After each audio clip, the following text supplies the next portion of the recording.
Welcome to my public health safety lessons, brought to you courtesy of the warning labels from some products I happen to have in my household in Tampa, Florida. So if you're in Tampa, Florida, in the United States, here are the things that you can learn from reading the warning labels to help you live a long and healthy life, and also to make sure that your children live a long and healthy life. Now, in particular, I'm here to make sure that you don't suffocate, that you don't set yourself on fire, and that you don't ingest poisonous food type materials. So I will say, of course, bad things happen and some warning labels need to be there. And so I'd like to go dig a little deeper to make sure that you've really read the warning labels on the things that we use day to day to make sure that you do not have bad things happen to you, because if you do have these things bad happen, you will not be able to sue anybody because they've already told you. Okay, without further ado, let's begin with the most regular things that we know about first, and then I'll move on to some of the more interesting things. So, regular things you know. Something says it's pitted, be careful. It may not be pitted. They tell you it may not be pitted, so be warned, you might break a tooth, but you cannot sue anybody in Florida for the $3,000 worth of dental work because they already told you. So, be careful when you eat stuff. Thought this was completely safe? Well, apparently if you use more than a regular brushing amount, then you need to take yourself to poison controls. So it says poison control center right away if you take in more than a normal toothbrushing amount.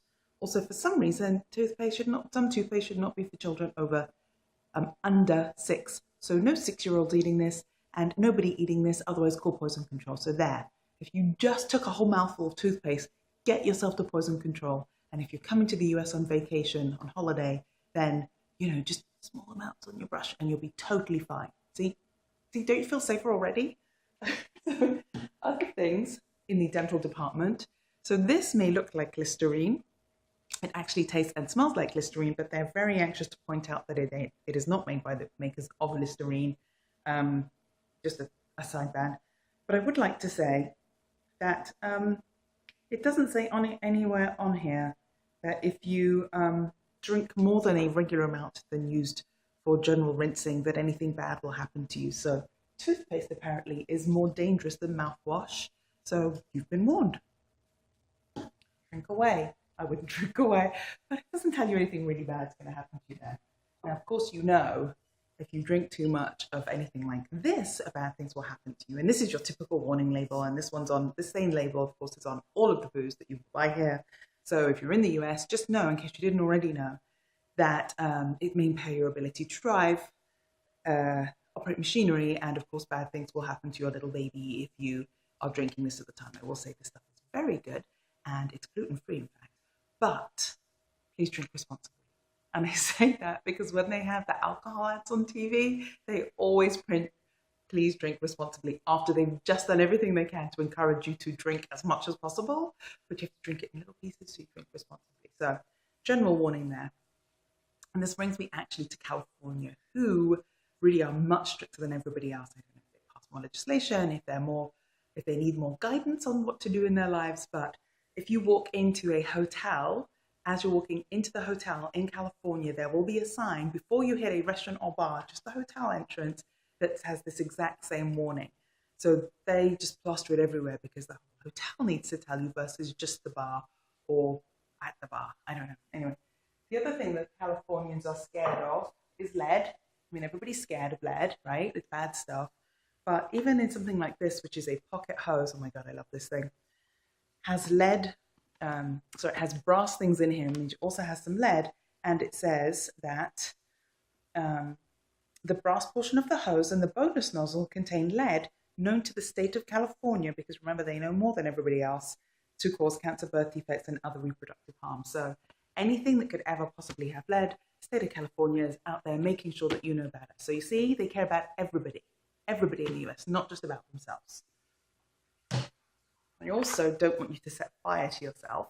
I don't want you to set fire to yourself. So if you're doing a fire starting kind of thing, then the state of California invokes proposition number, proposition 65, and they will tell you that the byproduct of this is some emissions, carbon monoxide, soot, and other combustible byproducts, which could also harm you. So either don't use it or stay really far away so this doesn't get to you. Or maybe you should just let guys get near it, because there's again some reproductive harm that could come to you as a result of this. Generally, FYI, be careful so you don't set fire to yourself.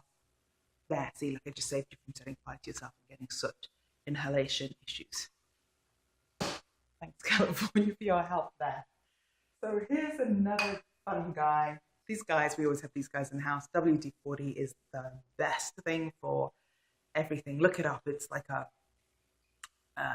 balm for everything, really.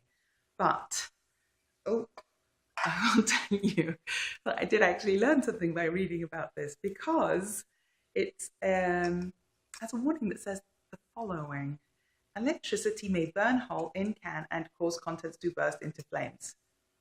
Electricity. Why is electricity touching the can?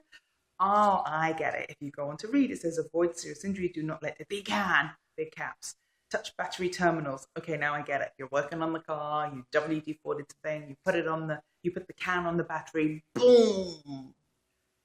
Actually, probably quite a useful warning, I will say. There's also breathing hazards. It's under pressure, so there's some other issues with that. And there's petroleum distillates in this thing, which are probably really useful things.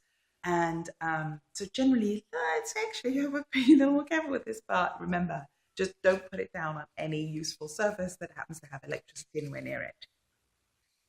Good morning. This guy, oh my goodness, if you're familiar with any of these things, they are very useful, but they are also apparently like a drug for people who like to sniff things. This has been the sniffing craze for some time, I believe.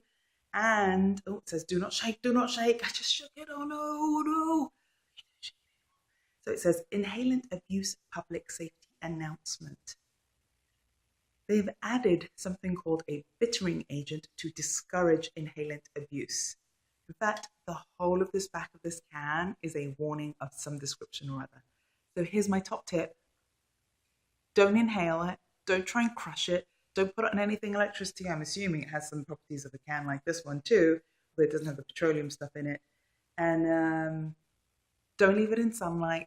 So I would say some things like this is probably quite useful, but on the whole, on the average, I don't tend to need to be told not to sniff or inhale things. But in case you don't, I'm here to tell you, sniff not, my friends.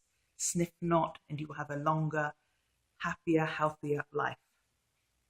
So let me just take a look and see what else is in my handy dandy warnings list so that I can save you from at least one more bad thing happening to you. And I'm going to pick this. You know what these are? This is a box of dusters. Very, very light. It's lighter than a small box of cereal because they're very lightweight dusters. That's what they are. But what I need you to know is the following. Avoid accidents. Keep out of reach of children and pets to avoid accidental ingestion. So, don't let your children eat the dusters. I think that's the lesson here. And your pets too. I think that's probably the more likely of the two scenarios. But you can protect your children generally by not letting them eat the dusters, by not letting them eat popcorn actually, because apparently it can jam in the throat of toddlers, by not letting them eat toothpaste, or actually use this toothpaste apparently. And I would say that I have one type of frosting here. The other types don't seem to have this. And this says partially produced with genetic engineering.